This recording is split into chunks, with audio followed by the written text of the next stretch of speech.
മാലിന്യം മൂലം നശിച്ചുകൊണ്ടിരിക്കുന്ന കായലിന്റെ സംരക്ഷണത്തിനായി പരിസ്ഥിതി ദിന പ്രതിജ്ഞ, പരിസ്ഥിതി ഗാനാലാപനം തുടങ്ങി വിവിധ ബോധവൽക്കരണ പരിപാടികളാണ് കോളേജിന്റെ ആഭിമുഖ്യത്തിൽ സംഘടിപ്പിച്ചത്.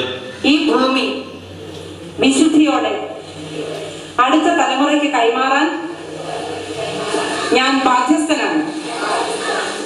പാഠ്യപുസ്തകങ്ങൾ നൽകുന്ന അറിവിനേക്കാൾ പ്രകൃതി നൽകുന്ന പാഠങ്ങൾ പഠിക്കാനാണ് അഷ്ടമുടിയുടെ തീരത്ത് അവർ ഒത്തുകൂടിയത്. മനുഷ്യന്റെ അമിത ചൂഷണം മൂലം നശിച്ചുകൊണ്ടിരിക്കുന്ന അഷ്ടമുടി കായലിന്റെ സംരക്ഷണ പ്രവർത്തനങ്ങളിൽ ജനപങ്കാളിത്തം ഉറപ്പാക്കാനും ബോധവൽക്കരണത്തിനുമായാണ് അഷ്ടമുടിക്ക് വന്ദനം എന്ന പേരിൽ കായൽ തീരത്ത് പരിപാടി സംഘടിപ്പിച്ചത്. കോളേജിലെ അധ്യാപകരും വിദ്യാർത്ഥികളും ചേർന്ന് കായലിന്റെ സംരക്ഷണത്തിനായി പരിസ്ഥിതി സംരക്ഷണ പ്രതിജ്ഞയെടുത്തു.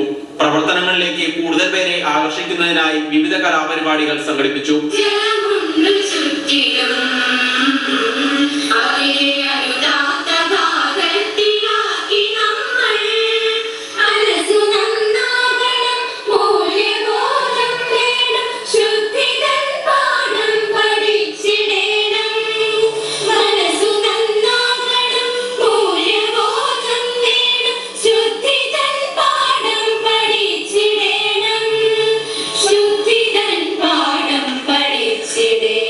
അഷ്ടമുടിക്ക് വന്ദനം എന്നൊരു പറഞ്ഞ പ്രോഗ്രാം ഒരു പ്രതീകാത്മകമായ ഒരു പരിപാടിയായിട്ടാണ് ഞാൻ ഇവിടെ നടത്തിയത്.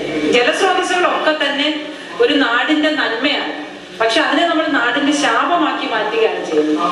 ജലസ്രോതസ്സുകളെ ശാപമാക്കി മാറ്റുന്ന ജനങ്ങൾക്കൊരു അവയർനെസ് കൊടുക്കുക, ബോധവൽക്കരണം കൊടുക്കുക. പ്രമുഖ ഗായികയും അധ്യാപികയുമായ ഭാവന രാധാകൃഷ്ണൻ ചിട്ടപ്പെടുത്തിയ ഗാനങ്ങൾ രചിച്ചിരിക്കുന്നത് കോളേജിലെ പ്രധാനാധ്യാപികയായ ഷെർലി പി ആനന്ദ് തന്നെയാണ്. പരിപാടിയുടെ ഉദ്ഘാടനം Kollam city police commissioner Devesh Kumar Behra നിർവഹിച്ചു. മാതൃഭൂമി ന്യൂസ്, കൊല്ലം.